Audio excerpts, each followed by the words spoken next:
Uy, Lasa. Ano ka pangasawan kayo mo? Unya to, Lasa?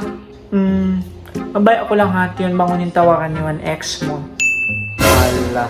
Yan, isab ko nag-topic about ex. Pag usdo ka lang na isab ka, ayaw na mag-topic, Lasa. Promise! Bitay na ko, Lasa. Bangunin tawagan ni one ex mo. Hala. Please. Biyan ako, Lasa. Ayaw na. Dukal na isab ka. Promise, magdukal na isab ka. Ayaw na mag-topic. Ikaw rin kalasan. Gugus nito. Pass is pass. Ex na yan to. Di ako dukalan. Promise. As in, di talaga ako dukalan. Maya nga ako matibangon din tawagan ni one ex mo. Pag dukalan ako. Anong karapatan ko dito, di ba? So nangasawa lang ako. Ano nga to, Lasa? Bitay na ako, please. Promise, di ko dukalan, Lasa. Naintawagan ko yung sin ex ko.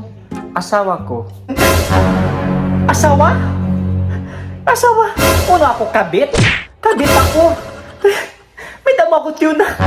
Mas kabit ako. May tama biyan. Kabit pa ako.